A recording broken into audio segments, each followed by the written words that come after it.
beberapa hal-hal yang harus kalian perhatikan sebelum rekaman, karena itu sebenarnya sangat berpengaruh sekali pada kualitas suara atau kualitas rekaman yang akan kalian lakukan nanti pada saat recording studionya sendiri gitu. Kenapa gue bilang studionya sendiri? Karena ketika lo menemukan suatu studio yang pas buat lo, atau lo menginginkan rekaman di sebuah studio yang lo pengen, misalkan di Abbey Studio atau di studio musika, di studio lain gitu ya untuk recording. Ketika lo udah menemukan studionya dan lo ketemu dan udah bener-bener klik banget dan lo suka gitu ya, dan emang bener-bener apa yang lo pengenin, itu pasti akan menambah mood lo pada saat rekaman atau sebelum rekaman gitu. Kan kalau misalkan lo membutuhkan produser kalau misalkan lo butuh ya gitu, kalau lo membutuhkan produser, tolong banget cari produser yang memang sesuai dengan materi lo. Ketika lo pengen memproduce lagu yang bernuansa rock, ya berarti lo harus cari produser yang rock gitu. Kalau lo pengen bikin yang pop, ya lo harus cari produser yang pop atau yang dengan genre-genre lain gitu. Dan itu bener-bener menurut gue itu sangat harus diperhatikan, karena menurut gue kalau misalkan lo salah memilih produser, itu akan berakibat pada saat lo melakukan produksi atau pada saat rekaman. Ya lu pengennya A, dia menyarankan B, ya nantinya nggak akan nyambung sampai kapanpun gitu, dan itu akan sangat-sangat menghambat proses rekaman lo gitu. Itu pastinya sangat-sangat kita hindari hal-hal yang seperti itu, miscommunication yang seperti kayak gitu ya. Apalagi udah pada saat tahap post production dan udah pada saat mastering, dan hasilnya nggak sesuai, ya mungkin lo akan telan ludah dan coba aja gue milih produser yang tepat. Nah, lo baru merasa nyesel gitu. Setelah lo udah memilih studio yang lo pengen, instrumen apa yang lo pakai, tolong persiapkan dengan matang, karena itu akan sangat berpengaruh pada saat rekaman juga. Kita nggak mau pada saat rekaman mengalami hal-hal yang malfunction yang secara tiba-tiba, yang kita nggak duga-duga gitu ya, pokoknya hal-hal yang nggak kita duga-duga itu terjadi gitu, seperti senar putus, pick up-nya kresek-kresek, entah itu kalau lu megang instrumen lain, bass, kalau misalnya pakai bass aktif atau pasif gitu, baterainya tiba-tiba habis pada saat rekaman, atau snare-nya pada kalau misalkan lu pakai drum atau lu drummer, pada saat merekam drum tiba-tiba kick hi-hat-nya atau kick drumnya malfunction gitu tiba-tiba, itu akan sangat mengganggu pada saat rekaman. Iya, kalau misalkan di studionya mempunyai stok yang bagus gitu ya, atau enggak stok yang memadai gitu, stok yang proper juga. Kalau tidak gitu kan, jadi menurut gue itu adalah, jadi apapun instrumen yang lu pegang, tolong persiapkan pada saat sebelum rekaman, minimal ya kalau nggak H-2 ya lebih baik jauh dari itu, lebih baik sekitar H-5 atau seminggu sebelum rekaman lo pastiin instrumen lo apa ya, lo manjakan gitu. Habis lo set up misalkan, ya lo manjain aja, lo main pelan-pelan gitu, sebagai penanda aja pada saat ya, ketika pada saat recording instrumen lo akan bekerja dengan baik dan performanya tidak akan turun gitu. Sekarang kita masuk ke bagian gearnya atau apa ya, atau alat-alat teknisnya.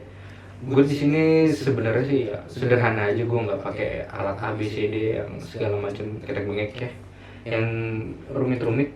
Gue bener-bener ya, gue pengen rekam dengan fleksibel tapi dengan apa yang gue pengen juga hasilnya. Dan hal yang pertama yang gue cari adalah, atau yang gue bawa adalah preamp. Ya, kelihatan nggak nih? Kelihatan?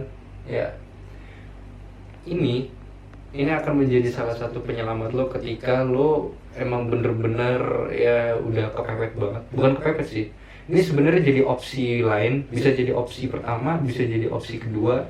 lo menggunakan preamp atau tidak gitu ya. Karena ini sebenarnya akan sangat membantu juga pada saat rekaman gitu, ketika ya lo pengen mencari sound tambahan selain dari ampli yang udah available di studio, lo bisa memakai preamp ini gitu. Jadi preamp ini akan membantu juga pada saat rekaman, entah itu lo mau di return atau bener-bener mau langsung direct. Kalau misalkan direct biasanya di sini ada salah satu input IR-nya, jadi lo bisa langsung masuk ke DI box gitu. Selanjutnya nih, sebenarnya ini gue pakai obeng yang kecil ini bukan karena apa-apa gitu ya, bukan karena gue suka dengan bentuk yang kecil kayak begini, tapi emang karena kebetulan gue pakai Jazzmaster. Jadi Jazzmaster itu dia pick up-nya di baut ya. Baut pick up-nya itu kebetulan emang ukurannya kecil gitu ya. Jadi gue pakai obeng yang kecil. Kenapa gue nyaranin lo harus bawa obeng? Karena ini juga ya mungkin emang kelihatannya sepele gitu, tapi ini suatu saat akan dibutuhkan pada saat rekaman. Entah itu untuk lo mau naikin pick up, mau naikin turunin pick up, atau dengan hal-hal yang lainnya, seperti lo mau ngebongkar pedal dulu mungkin iseng-iseng gitu ya sebelum rekaman itu. Jadi ini biasanya akan sangat diperlukan kalau di studio itu nggak ada gitu. Jadi lo persiapan gitu. Jadi kalau misalnya lo udah siapkan itu akan lebih baik.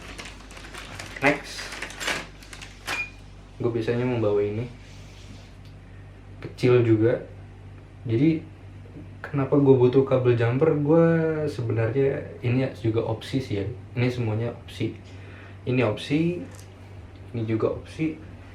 Tapi gue lebih baik gue bawa, karena kalau misalkan gue ketemu pedal-pedal yang belum pernah gue coba, biasanya gue akan coba kalau emang lagi ada waktunya gitu ya sebelum take gitar gitu. Biasanya kan kita lama nunggu take gitar. Kalau misalkan lagi gabut gitu kita nyari-nyari sound, ini akan bisa membantu lo pada saat di studio gitu. Kenapa gue pilih kabel jumper? Karena biasanya ini juga bisa sebenarnya sih ya. Ini juga sebenarnya bisa untuk jumper di ampli. Kalau misalkan amplinya ada beberapa input, misalkan ada input 1, 2, atau input high atau input low, jadi lo bisa memakai kabel jumper ini sebagai alat untuk eksplorasi sound, atau alat untuk sebagai alat apa ya, untuk sebagai media lainnya gitu. Jadi ini sangat-sangat bermanfaat sekali, meskipun ya kelihatannya sepele sih, tapi ini menurut gue ini opsi yang gue ambil pada saat rekaman, karena ini penting menurut gue.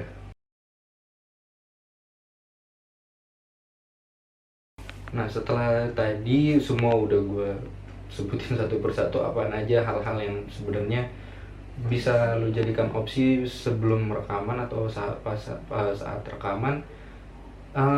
Mungkin itu menjadi salah satu jadi salah satu persiapan juga sih pada saat rekaman. Kalau misalkan lo nggak ketemu ampli yang lo pengen di studio, ternyata tiba-tiba ya nggak ada amplinya gitu, ya lo bisa pakai preamp ini aja gitu, yang udah udah include dengan dengan kabinet simulatornya juga. Karena biasanya semua preamp ada kabinet simulatornya, jadi lo tinggal colok atau enggak return ke ampli gitu ya. Jadi send return gitu ke ampli. Jadi ini bisa lebih mempraktiskan lo pada saat rekaman gitu. Jadi itu adalah beberapa hal yang menurut gua ya bisa penting, bisa enggak juga ya, itu perspektif aja sih ya. Masing-masing orang mengambil caranya masing-masing pada sebelum rekaman. Cuman gue biasanya kalau rekaman gue harus ready alat-alat tersebut. Jadi itu aja untuk video kali ini.